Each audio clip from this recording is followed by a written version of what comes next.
Hello and welcome to Reels on Wheels. I'm Justin. I'm Aireen. And today we're taking a chance on... Well, so I brought up this idea to go see the Foo Fighters Studio 666 movie because you are a huge Foo Fighters fan. I am a lifelong Foo fan. And I've always seen their concerts when they come to Chicago. That's amazing. I know that you love the band, and I like horror, and the two combined to make this horror movie, Studio 666. So I thought it would be a fun view, maybe. Yeah. I don't know.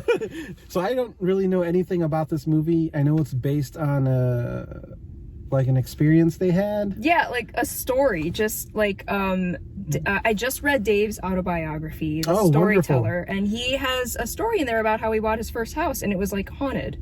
Okay. And he was a guest, as you know, on Hot Ones recently. Yeah. And he told a story about how their first studio was haunted, which is the same. Like they turned that house into their studio. Oh, wow. So okay. So then they just decided to make a silly movie about it. It was like when they were recording their 10th album or something, right? They were like, they got vibes. Yeah, they got vibes. Okay, yeah. And so they're like, let's turn this into... Yeah, and it was supposed to be like a stupid movie, almost like a film that you make with your friends that no one else is supposed to see. But because of the resources... They like threw a budget at it. Yeah, before you know it, it's being like, released nationally, so... That's crazy. I think it's just supposed to be stupid. I don't mind at all that it debuted at number 8, so it's like... You're tracking the numbers. I mean, it's a bomb, I don't think they care, honestly. No, I think it feels like a movie they wanted to make with their friends. Yeah, totally. And I don't think they cared that if it was successful or not, because I think they knew that the people who would be interested in it would go see it. Yeah, it's kind of fans. Yeah, it's kind of like when Tenacious D put out that movie, The Pick of Destiny, and nobody saw it except me. I was like the only one in the theater. Same kind of thing. Yeah. And Dave Grohl was in that as well. He played Beelzebub. He played the devil. Okay. Yeah. Are you excited at all? I'm excited. Yeah, I'm excited. I mean, with the Oscars coming up very shortly, I've been knee deep in watching the Best Picture nominations. Oh, wow, okay. So I'm steeped in like Oscar prestige and filmmaking excellence, and I'm very ready to watch like a silly, fun, irreverent romp that and I think that the band not only would welcome that kind of attitude going into the movie, I think they aggressively campaign for people to just come in and have fun. Yeah, I mean, Dave literally said like it's stupid. Yeah, but that's something that we would do. Like this is something we would make because it's so dumb. I think it's just a long form version of all of their music videos. Oh, that's interesting. That's interesting. So let me get your quick hot take. Okay. On your Oscar nom watching. How's that going? It's going great. I always have two categories, one that I think will win and then one that I think should win personally. I haven't seen all of them yet. I think I have like 3 more to watch. Oh wow, you're making your way through them. I'm pounding through. Yeah. That's crazy. We haven't started.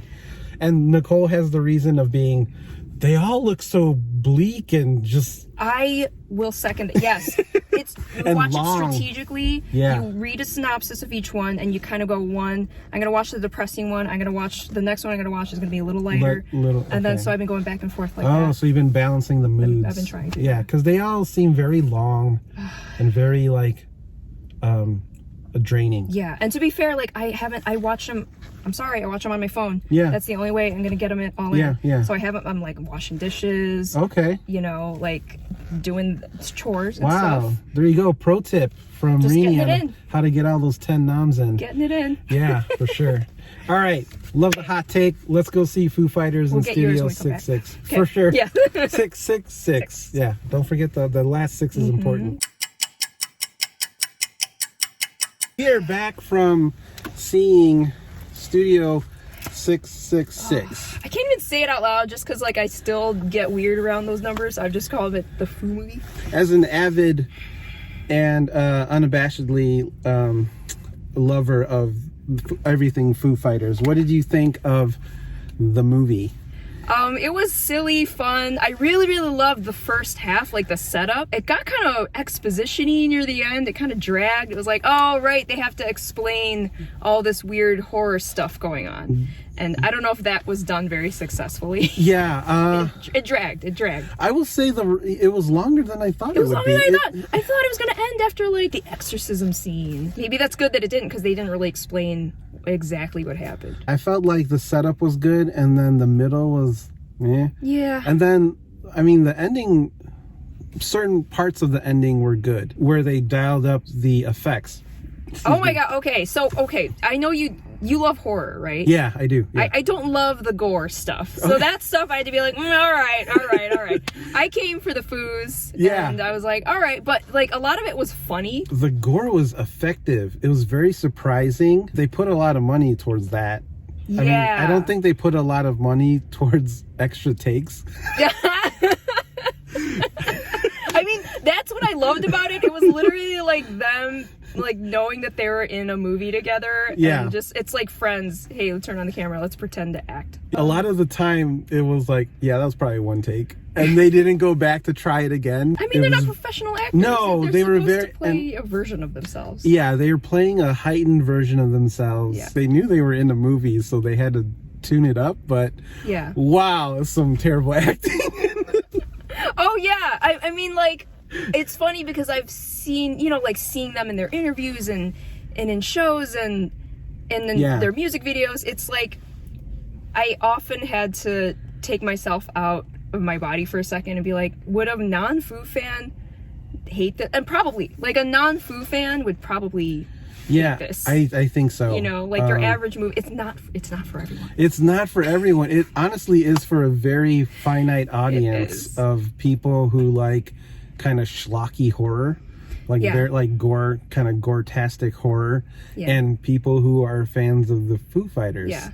And we're kind of both of those. Yeah, oh, totally. So, the slice is right here. Yeah, for sure. I like Dave Grohl as a person. And I don't know any of the other band members except for the one... Taylor? The drummer? Yeah. Yeah, who was part of Alanis's band back in the day. Yeah. So I know that history, but I don't know any of the other characters. And I knew that. I was like, wow, like, no one else is going to watch this movie besides hardcore Foo fans and hardcore horror fans. Right.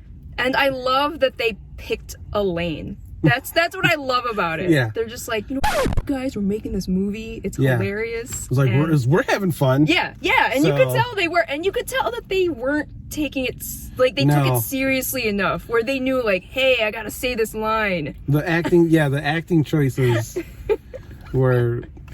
I feel like Dave has a lot more, like, I think he sold me more on, I think he has more of the...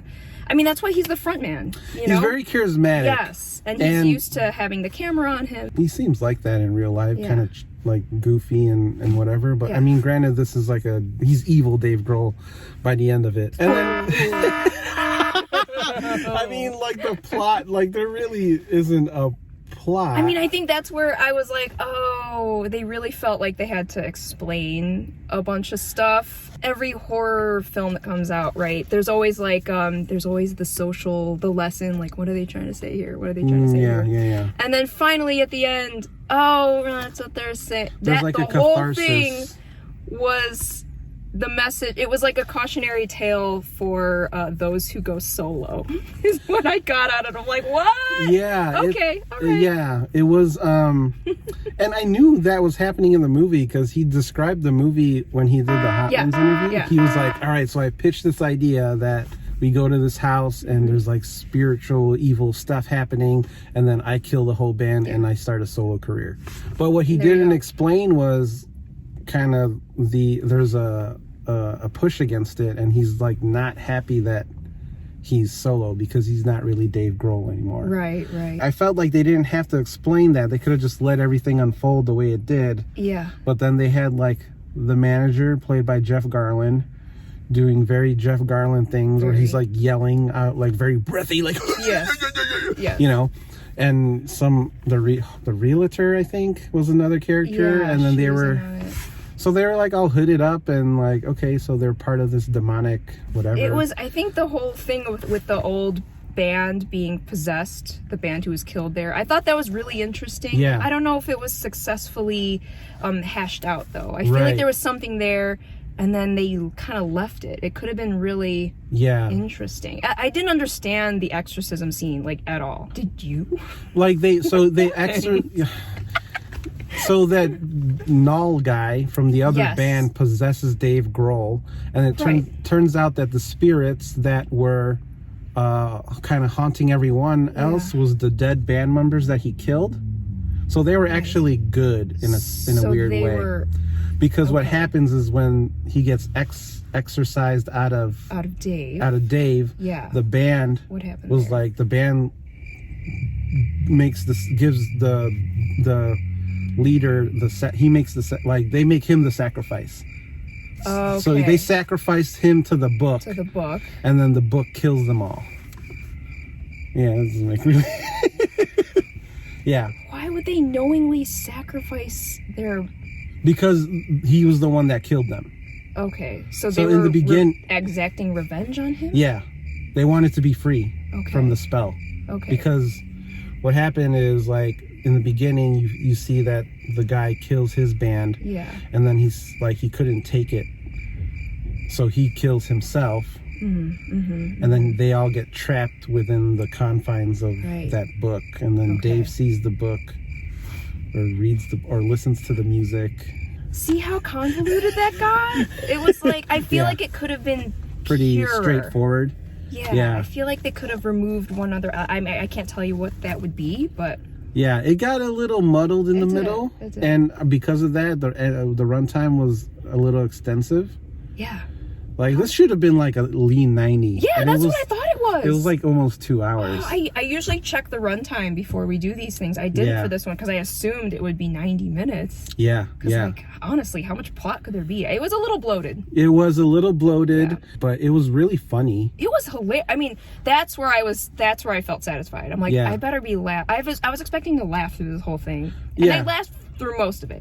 There was a lot of laugh out loud moments for me, and I think it's because of the sheer absurdity of the movie. As far as the horror stuff goes, it's not terribly scary or anything. The effects makeup and the gore and the bucket of blood. It was very gory. So if gore is your thing. Yeah, if you're into gore horror, that's crazy. There's some crazy stuff that happens in the movie. Yeah, and they really go for it. They go all in, and then when you kind of know what's coming, and you're like, no, what? Oh, they went there. Ah! Yeah, and there's a bit of a shock factor, but it's kind of like it's really funny. I think they nailed the horror aspects and the comedy elements, putting them together and like wrapping it around this package of a Foo Fighters movie. I don't know if it necessarily worked.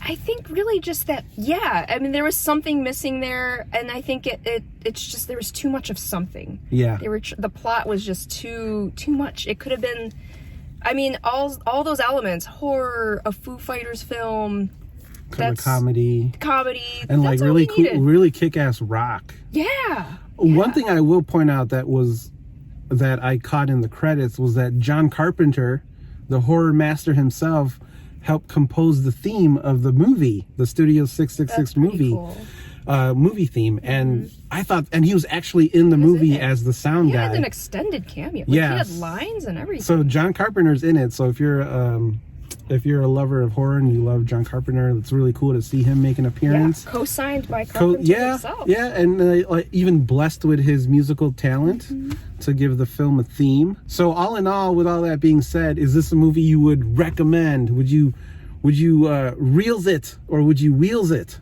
I would reels it because it is a fun time. It's fun. It's hilarious to me. Yeah.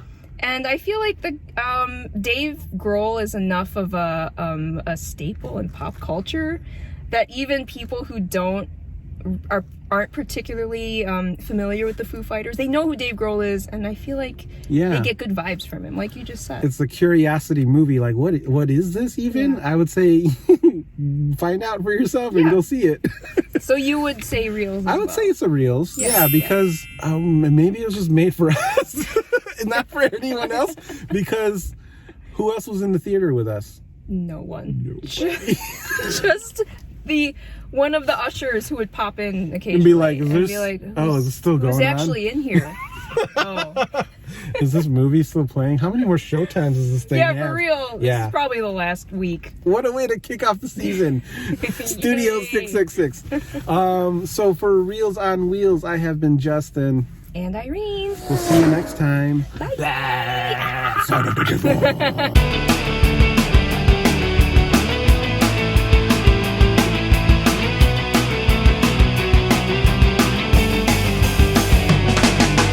It's still new car smell or oh dang it, like Purell smell. Like, oh yeah, right. Now I have the Dave stream in my head. I got another conversion. No, just kidding.